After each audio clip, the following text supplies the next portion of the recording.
Muito bom dia. Gostaria, em primeiro lugar, de saudar o Sr. Professor Teixeira de Sousa, Presidente da Mesa, e na pessoa do Professor Teixeira de Sousa, o Centro de Investigação de Direito Privado. Gostaria também de saudar o meu colega de mesa, o Professor Dr. Francisco Mendes Correia, e todos os presentes no auditório. O tema que hoje aqui me traz é um tema particularmente vasto, o tema dos dados sensíveis.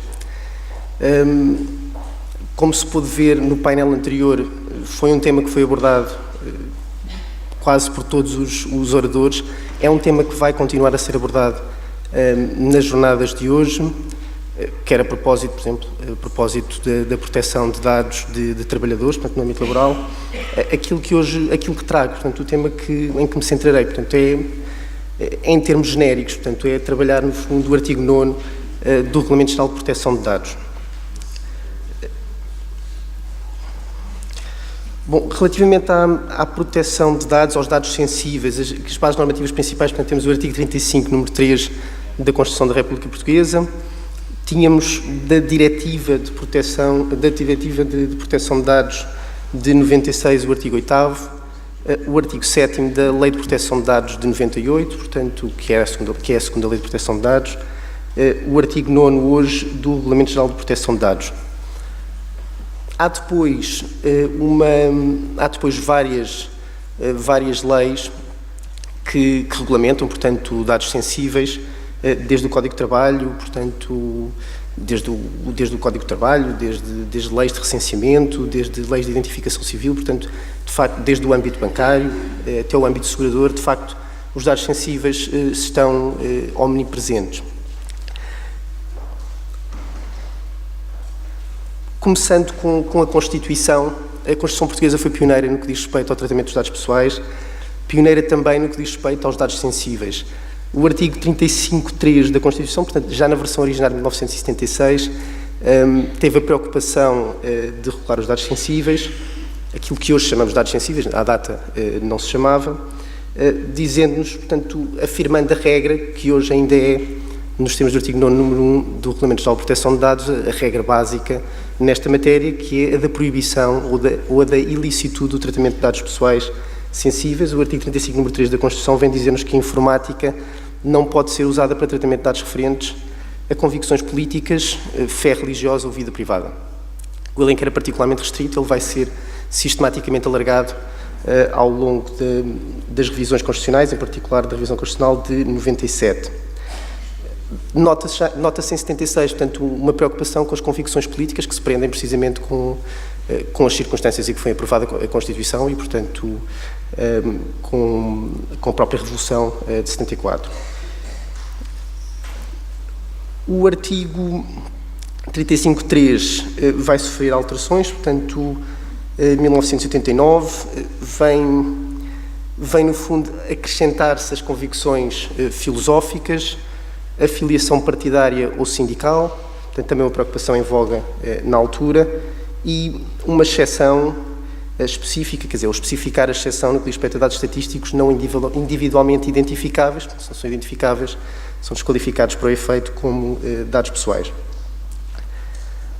Em 1997, por ocasião da Diretiva de Dados Pessoais, portanto, a Diretiva 96, impôs-se a alteração do artigo 35, número 3 da Constituição, essencialmente porque só previa, aliás, como se pode ver, só previa aqui a exceção para o tratamento de dados estatísticos não individualmente identificáveis. O que acontecia era que a Diretiva de 96 previa um elenco relativamente extenso, mais extenso do que o da Constituição, de exceções, de modo que se impôs para que se pudesse proceder à transposição da diretiva, impôs uma revisão constitucional, a revisão constitucional de 97, cuja principal preocupação, cujo principal desiderato foi enumerar exceções suficientemente amplas que consentissem a transmissão da diretriz e, ao mesmo tempo, adicionar aqui um dado sensível, a origem étnica, portanto, a origem étnica.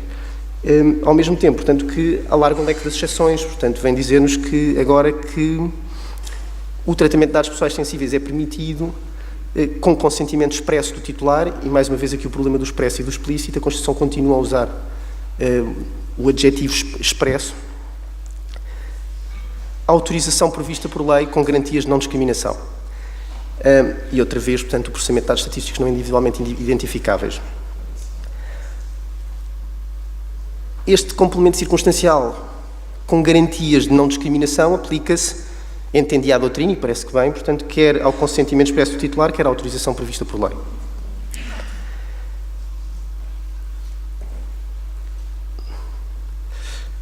Importante ainda frisar no que diz respeito ao regime constitucional, e aqui é necessário articularmos o regime constitucional com o regime que consta da legislação de proteção de dados.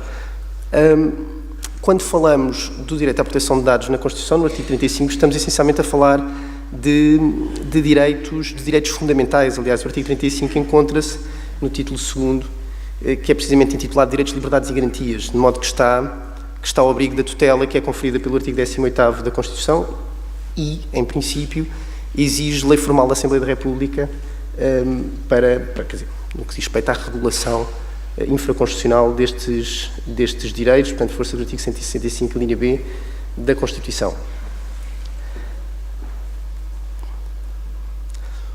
Bom, além do regime constitucional, e o regime constitucional é importante e voltaremos ao regime constitucional depois de fazer um breve excurso pelo Regulamento Geral de Proteção de Dados.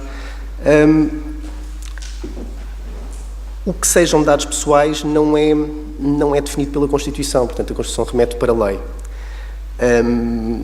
Remete para a lei hoje, aliás hoje não, mas dentro de pouco tempo, será o Regulamento Geral de Proteção de Dados e que adota aqui um conceito particularmente amplo de dados pessoais, portanto os dados pessoais são qualquer informação de qualquer natureza, portanto incluindo sua imagem relativa a uma pessoa singular, identificada ou identificável. Os dados sensíveis são, como apelidou a Diretiva 96, como apelida também o Regulamento Geral de Proteção de Dados, são categorias especiais de dados pessoais, portanto, podemos fazer aqui uma relação de género e espécie, não é? Portanto, no fundo, os dados sensíveis são a espécie deste género mais amplo. Precisamente porque são espécie, aplicam-se aos dados sensíveis as regras gerais do Regulamento Geral de Proteção de Dados, por exemplo, no que diz respeito à licitude do tratamento, os princípios gerais no que diz respeito ao tratamento desses mesmos dados. Bom, passando à Diretiva de Proteção de Dados Pessoais, e aliás, melhor, portanto, fazendo a comparação, não sei se estas tabelas, portanto, se vêem.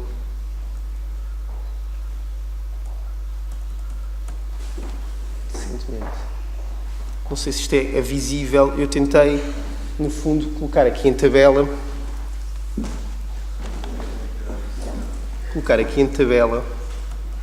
a comparação das várias normas no que diz respeito ao elenco de dados pessoais sensíveis e à regra geral da proibição, desde a Constituição, já na redação pós-97, a Convenção de 1981, que também é importante neste particular, a Lei de Proteção de Dados Pessoais, a primeira, portanto, o artigo 11º, a Diretiva de Proteção de Dados Pessoais, o artigo 8º, número 1, a segunda Lei de Proteção de Dados Pessoais, de 98, e o Regulamento Geral de Proteção de Dados. No que diz respeito ao elenco de dados sensíveis, elas nem sempre são consonantes. Por exemplo, e é aquilo que hoje mais nos interessa, o artigo 35, número 3 da Constituição não corresponde exatamente ao Regulamento Geral de Proteção de Dados. Por exemplo, a Constituição fala em convicções filosóficas ou políticas. Fala em convicções filosóficas ou políticas, o Regulamento Geral de Proteção de Dados fala em opiniões políticas. Uma opinião não é necessariamente uma convicção é uma opinião arraigada.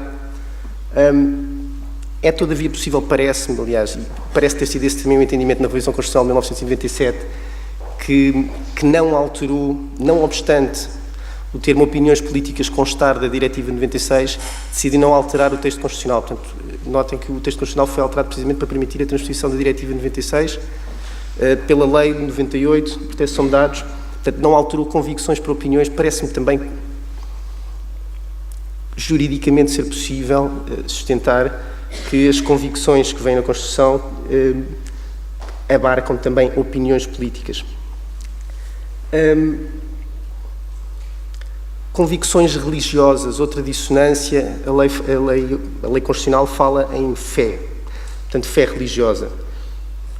O campo semântico de fé e de convicção é ligeiramente, não é ligeiramente, é muito diferente, mas parece que normativamente, para o efeito, as duas expressões correspondem. Bom, outro aspecto importante, a lei não fala em dados de origem racial, fala só em origem étnica, talvez por pruridos, não é? Precisamente para evitar a questão da raça. Aliás, pruridos esses que foram tidos no Regulamento Geral de Proteção de Dados, que tem um considerando em que diz precisamente, bom, os dados de origem racial são dados sensíveis, mas a União Europeia, os órgãos da União Europeia não se comprometem ou não consideram que haja uma distinção de raça, aliás, tiveram essa preocupação, mas também não parece difícil integrar aqui, também no elenco constitucional, a origem racial, mais não seja por proximidade com a origem étnica e mesmo quanto a elementos da vida privada. Outro dado que, e agora vou só baixar aqui um bocadinho, o Regulamento Geral de Proteção de Dados consagra também dados que não são dados sensíveis que não estão no elenco constitucional, por exemplo, os dados biométricos para identificar uma pessoa de forma inequívoca e dados relativos à saúde, portanto, dados relativos à saúde, dados relativos à vida sexual ou à orientação sexual de uma pessoa. Estes dados vinham já em parte também na Diretiva 96 e não foram, e quando se alterou a Constituição em 97, entendeu-se que não era necessário alterar a Constituição neste particular, porque a Constituição portuguesa tem uma idiosincrasia muito interessante, que é no elenco de dados sensíveis integra a vida privada, a par de outros dados sensíveis. Ora, a vida privada é um conceito que é essencialmente trabalhado no direito civil e que tem uma vis expansiva, tem uma força expansiva, tem muito intensa e muito ampla e que tem permitido, por exemplo, à CNPD integrar aqui um conjunto de situações que vão ser depois desmembradas, quer na Diretiva de Proteção de Dados, quer no Regulamento Geral de Proteção de Dados, designadamente os dados relativos à saúde, portanto, que integram claramente, por exemplo, a vida privada.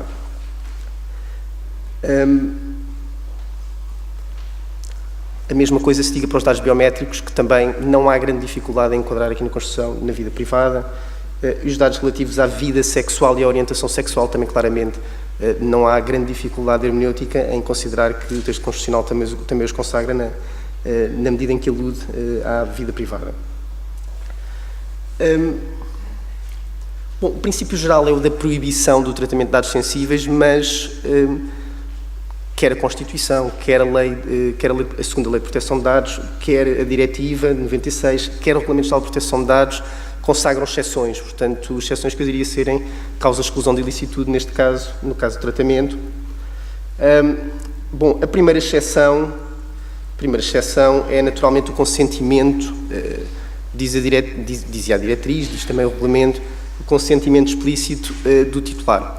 Bom, o Regulamento Geral de Proteção de Dados aqui não traz grandes inovações, portanto, não traz grandes inovações nem em relação à diretriz, nem em relação ao direito interno português.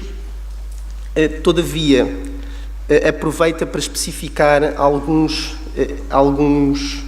aspectos no que diz respeito a este consentimento explícito, portanto, fala-nos agora, portanto, se o titular dos dados tiver dado o seu consentimento explícito para tratamento desses dados pessoais para uma ou mais finalidades, portanto, acrescenta-se a necessidade de o consentimento ser para uma ou mais finalidades, bom, excepto se o direito da União ou de um Estado-membro previr que a proibição a que se refere o número 1 não pode ser anulada, portanto, anulada aqui no sentido não técnico-jurídico, pelo titular dos dados. Portanto, anulada. Aliás, o Regulamento Geral de Proteção de Dados usa aqui uma linguagem bélica, não é? Fala em retirada, não é? Retirada do... Bélica no sentido, portanto, no sentido castrense, não é? Retirada do consentimento. Juridicamente trata-se de uma revogação unilateral, portanto, isto não é totalmente pacífico, mas e usa depois aqui, e depois usa tanto retirada como usa anular. Portanto, retirar e anular, portanto, é fungível para efeito... Aliás, há um problema neste regulamento, como noutros, e no direito da União Europeia em geral, são problemas mais amplos, dizem respeito a aspectos de metodologia, mas as traduções são criativas, não é? E depois vão ter influência na própria terminologia, na construção dogmática em cada país, não é? Portanto, que é um aspecto que eventualmente tem sido pouco trabalhado entre nós. Bom, outra inovação aqui nesta primeira exceção, que é uma inovação, tem pouco de inovador, é a consideração de que o direito da União Europeia pode também prever que o consentimento, aliás, portanto, excepto se o direito da União ou de um Estado-membro, prever que a proibição não pode ser anulada. Portanto, aliás, fala-se agora no direito da União Europeia como uma fonte de licitude, que é uma coisa que não acontecia na diretiva de 96. Portanto, a diretiva de 96, por isso simplesmente bastava sem remeter para a legislação dos Estados-membros. Nota-se aqui um reforço e uma maior ingerência do direito da União Europeia nestas matérias. Portanto, o direito da União Europeia pode ser agora fonte autónoma de licitude do tratamento de dados pessoais sensíveis. Bom, sobre o consentimento, pouco mais direi, porque o tempo não me consente e porque há outras exceções e também porque o tema já foi hoje tratado. Bom, a segunda grande exceção diz respeito ao cumprimento de obrigações e exercício de direitos específicos do responsável em matéria de legislação laboral, segurança social e proteção social. É também uma exceção que não apresenta grandes novidades, principalmente em relação à diretriz, também em relação à Lei de Proteção de Dados Pessoais, embora não tenha transcrito aqui no quadro. Mais uma vez, e aliás, é aqui importante uma distinção que não fiz de início e faço agora, há exceções, há causas de exclusão da ilicitude quanto ao tratamento de dados pessoais sensíveis que se bastam em si mesmas ou outras que requerem ou pressupõem na sua previsão uma outra norma. Por exemplo, no que diz respeito ao consentimento, a norma basta-se a si própria, não é? Portanto, não é necessário que haja outra norma de direito interno ou da União Europeia que permita, que consinta, que permita que uma exceção, como exceção ao tratamento de dados sensíveis, o consentimento. Há depois normas, há depois exceções à proibição de tratamento de dados pessoais sensíveis que não se bastam a si mesmas. Este é um destes casos, a linha B, portanto, a linha B permite o tratamento destes dados pessoais em matéria de legislação laboral e segurança social, na medida em que o tratamento seja permitido pelo direito da União. Portanto, mais uma vez, direito da União, isto é uma nota distintiva que acompanha o artigo 9º, se for permitida pelo direito da União ou dos Estados-membros. Por exemplo, em matéria laboral, portanto, nos artigos 16º e seguintes do Código de Trabalho, encontramos, por exemplo, normas em matéria de legislação laboral, que tratam, não é, no fundo, que especificam esta exceção. A terceira exceção, uma exceção que se basta a si mesma, não carece de uma outra norma. Há mais 5, mas eu vou ser brevíssimo. Uma outra exceção que se basta a si mesma para os interesses vitais, portanto, o tratamento ser necessário para os interesses vitais da pessoa em causa. Estamos perante casos de vida ou morte, portanto, a CNPD, salvo erro, já se pronunciou num caso em que havia tratamento de dados vitais, salvo erro, vigilância, de uma sala de tratamentos ou de cuidados intensivos, não é? Portanto, é um caso de tratamento de dados pessoais para proteger interesses vitais da pessoa em causa. Neste particular também não há diferenças, quer entre a Diretiva 96, a Lei de 98 e o Regulamento Geral de Proteção de Dados. Aliás, não há, mesmo formais, não existem. Bom, outra exceção diz respeito ao tratamento de dados pessoais sensíveis por organizações, aliás, fundações, associações ou qualquer outro organismo sem fins lucrativos, portanto, associações de caráter político, filosófico, religioso ou sindical.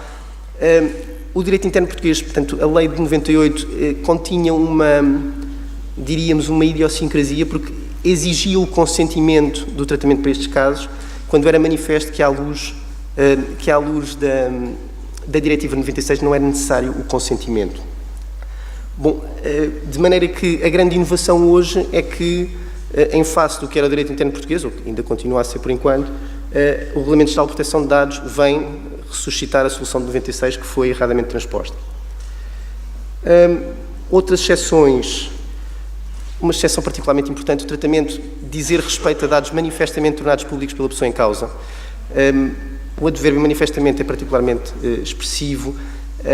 Não há aqui também, neste particular, diferenças entre a Diretiva 96 e o Regulamento Geral de Proteção de Dados, mas há, todavia, aqui uma diferença em relação ao direito interno português, porque, mais uma vez, em 98, a Diretiva 96 foi transposta de uma maneira, diríamos, sui generis, portanto, porque, além de se transpor os dizeres da diretriz, acrescentou-se aqui uma oração interessante, que é desde que se possa legitimamente deduzir das suas declarações o consentimento para o tratamento dos mesmos.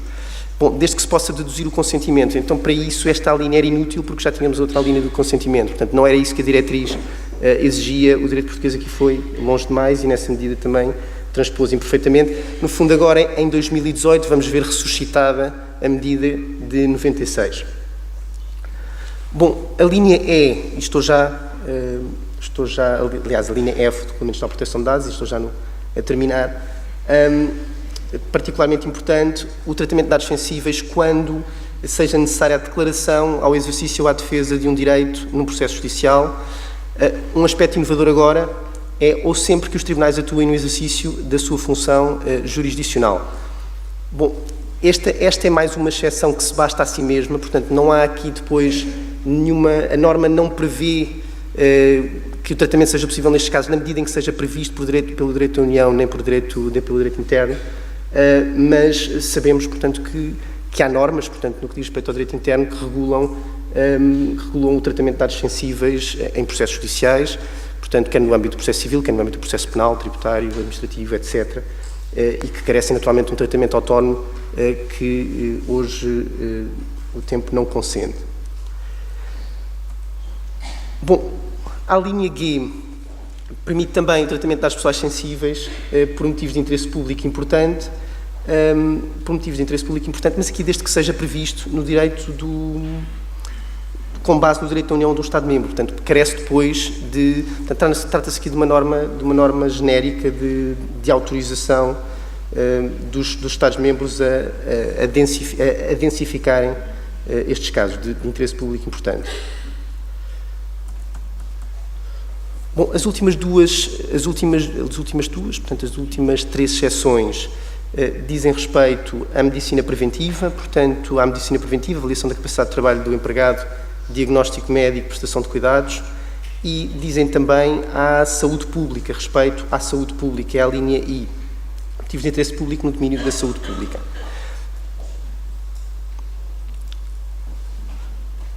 São também exceções que carecem de densificação, portanto, carecem de outras normas de direito interno ou de direito da União que as especifiquem. Bom, por último, a última exceção, o tratamento ser necessário para fins de arquivo de interesse público, investigação científica ou histórica ou para fins estatísticos. Também com base no direito da União Europeia, portanto, esta norma também, mais uma vez, vai exigir ao intérprete aplicador que procure outras normas de direito interno que especifiquem os termos em que podem ser tratados estes dados sensíveis. Bom, como conspecto geral, e não me alongando mais porque já me excedi no tempo, o Regulamento Geral de Proteção de Dados não é particularmente inovador no que diz respeito ao tratamento de dados sensíveis, limita-se a consagrar aquilo que a doutrina e a jurisprudência já tinham vindo a concluir em face do texto originário da Diretriz 96 e que também, portanto, e nessa medida também não apresenta grande diferença em relação à lei de 98, à lei portuguesa de 98, com a especificidade de os aspectos sui generis desta lei, aliás, alguns aspectos que são, na verdade, uma transposição imperfeita da Diretriz 96, serem agora, de certo modo, expurgados e ressuscitadas as soluções da Diretiva 96 com este Regulamento Geral de Proteção de Dados. Bom, e assim termino. Muito obrigado.